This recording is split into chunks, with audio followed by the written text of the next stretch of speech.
This is Rosen Institute's Your Law Firm, where Lee Rosen and Ned Days cover management, marketing, finance, and new technologies for building the practice you deserve. Here's Lee Rosen. It's good to be with you from Jakarta, Indonesia. We're enjoying it, but I'll tell you, everyone we've talked to here in Jakarta wonders why we're here. It's a city that mostly attracts people who need to come here, either because of family or for business or to deal with the government in some way. It's not really a tourist city, although for an American, it has the interesting possibility to visit the elementary school attended by President Obama, which is kind of interesting. Jakarta, it's a big 12 million plus person city with a lot going on. There are people and cars and motorbikes and tuk-tuks headed in every direction, and it's hot, but the malls, they are nice and cold inside, and the coffee here on this island, the island of Java, it is delicious, and the hotel that we're in is nothing short of spectacular. But would I suggest that tourists come to Jakarta? Well, probably not if you're the typical vacationer with a limited number of days off, but for us, it's a great place to visit, and we're glad that we came. It's time for your tech tip. I know from experience that email is the bane of one's existence for many attorneys. Just hearing the word email reminds them that they have a few hundred unread messages and feel like it takes up way too much of their time. But as far as communicating with others goes, email is still pretty hard to beat. It's hugely important to the marketing of some practices, increasingly so in many instances, and it's a way to stay top of mind with clients, potential clients, referral sources, and more. But interactivity has always been a bit of a challenge compared to something like social media. Getting information back isn't particularly easy with email. Expecting somebody to actually formulate and send a reply, even if they are cheating and using an AI response, is a pretty big ask. When we are on the receiving end of an email, we want to expend as little effort as possible. So it's usually easier to just get people to click a link than it is to expect a proper reply. Now, there are plenty of tools out there for creating polls and surveys and inserting them into your emails. But there's a new option called PollKit available at pollkit.co that strikes what I think is a Goldilocks balance between simplicity, effectiveness, and cost. PollKit allows you to create simple polls that you can easily copy and paste into an email in just about any webmail client or any email marketing platform. Unlike services where you have to provide a link and then get the person to select an option on a web page, PollKit lets you provide up to 10 options that a user can select inside of the email and then register the result. Now, you can add feedback fields on the resulting web page for additional information from your clickers if you would like, but being able to provide the links to the options right inside the email instead of requiring people to visit the link, then select an option, gets you a much better response rate. Now, you can go that more traditional route of a single link to a larger survey if you want, or you can just share a link to the poll anywhere you would like. If you choose that option, you can add a field where respondents can enter their email addresses too, which will show up in the poll results page in your dashboard.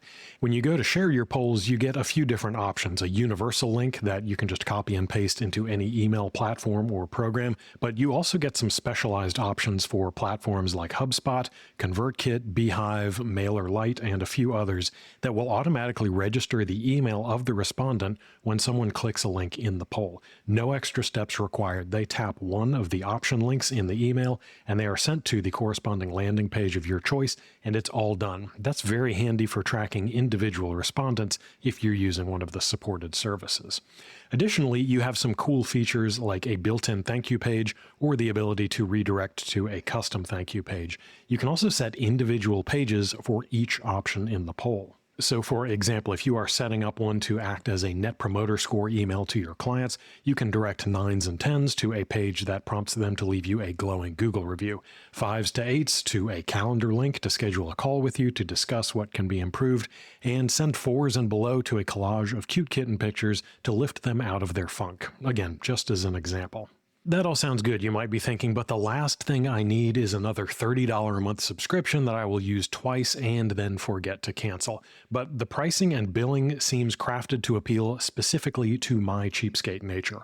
When you sign up for Polkit, you get to create your first 5 polls for free. No restrictions, all the goodies. I think that's plenty to figure out if it's something you're going to want to use long term. From there, you can buy additional polls one at a time for $5 each, or you can buy packs of 5, 20, or 50 that can take the cost per poll all the way down to $2 each. Or you can splash out and pay $250 for an unlimited lifetime plan. All the polls you want as long as you want them for that one-time payment. Being able to set them up a la carte as needed is perfect if it's a tool that you find useful but you only need to use intermittently. I find that the simplicity of use and thoughtful touches like being able to send people to a specific landing page for each response make Polkit more useful than even some of the built-in options in fancier email marketing automation software. No subscriptions, your first 5 are free, and the ability to turn off Polkit branding make this kind of a no-brainer if you have been at all interested in getting feedback from people on an email list, but haven't bothered to spend the time setting something up. In quite literally 5 minutes or less, you can be signed up, have your poll created, and have it in your email ready to go. I'm Ned Days, and that's your tech tip. And now for your moment of concise advice. Picture this. You're standing in the middle of a city and you're hungry.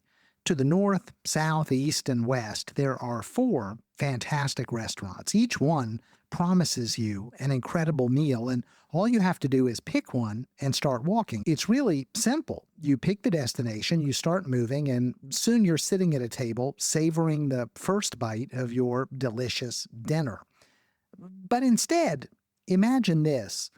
You start walking, you head north for a couple of blocks, and then you second-guess yourself, and you turn east and you go 1 block. And then you decide that maybe south is better, and so you walk in that direction for 2 blocks. And then finally, you meander to the west, hoping for something else entirely. And before you know it, you are right back where you started. You're still hungry, you're still tired, and you are absolutely no closer to getting a meal. Now, let's shift gears and think about your law practice. Maybe you started with a bold plan. You were going to expand into a new market, or you're going to streamline your services to focus on the most profitable cases, and all of that felt exciting. But then you noticed someone else offering some sort of flashy, high-ticket services, and you wondered if you should copy that, if maybe you should pivot in that direction. Or maybe you heard a colleague raving about a shiny new technology and you thought, well, maybe I need that too. And before you know it, your focus is scattered, your team is confused, and your results, well, they are going to be lackluster. So here's the truth. Your original plan, it was a good plan. You created it carefully. You based it on your knowledge, your vision, your goals, your understanding of your marketplace. But it's just so easy to have doubts, especially when progress feels slow and when others seem to be sprinting ahead faster than you. It's important to remember in those moments when we have those doubts that consistency, that's what wins this race. Sticking to the plan, that's how you get where you're going. I once worked with a lawyer who decided to focus exclusively on estate planning for high net worth people. He knew that that was a market that would work for him. And the first few months in this new market, they were brutal. The referrals, they weren't rolling in like he had hoped or expected. And he kept going to networking events, and every one of them felt like he was listening to colleagues boasting about their successes in their practice areas.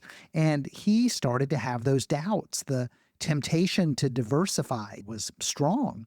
But he stayed the course. He doubled down on his niche. He refined his processes. He kept building that network, and it took a while. But within 2 years, his firm became the go-to firm for wealthy clients in his market. Now, he's the lawyer that others look to for inspiration as they work to build their practices. Now, sticking to your plan, it doesn't mean ignoring obstacles or refusing to adapt. When an unexpected barrier arises, you may need to tweak your approach. That's problem solving. That's not abandoning the mission. But this constant jumping from one idea to another, from one new thing to the next, that's just spinning your wheels. That's like trying to go to the restaurant by walking in the wrong direction. It doesn't work. Think about it this way. Your plan, it was created with intention. It was built to align with your strengths, with your long-term vision. You've got to trust your process. The distractions that you encounter, the other people's successes, the new tools, the fear of missing out, they are just noise. They are to be expected. Don't let them pull you off course. Stick to your course. It's not easy for you or for anyone to keep walking when the destination feels far away or when progress seems invisible. But every step you take, every action that aligns with your plan, it brings you closer. Success doesn't come from chasing shiny objects or reacting to every new idea. It comes from persistence, from focus, from trusting the work that you've already done, from sticking to the plan. When you stick to the plan, you're not just building a practice, you're building confidence in yourself. You're proving that you can set a vision, that you can commit to it, that you can see it through to the end. And that confidence, that's the foundation for every future success that you will achieve. So pick your restaurant, start walking, keep going, adjust if you must, but don't second guess the decision that started you on this journey. That's how you're going to eat. That's how you're going to get fed. That's how you're going to get where you're going. And that's your moment of concise advice. Wrapping up from Jakarta, thanks for spending a few minutes with me and Ned today. We hope you have a great weekend and an even better week next week. Keep plugging away, moving forward, and getting things done. You're on the right track. You'll get there, I promise. We're all in this together, and together we build better practices through better marketing, better management, and better technology. Until next time, I'm Lee Rosen. Thanks for listening to Your Law Firm. Subscribe to the Friday File at roseninstitute.com and join thousands of lawyers focused on working on, instead of in their practices. You'll find safe, successful, actionable approaches for transforming your firm. Sign up for free at roseninstitute.com.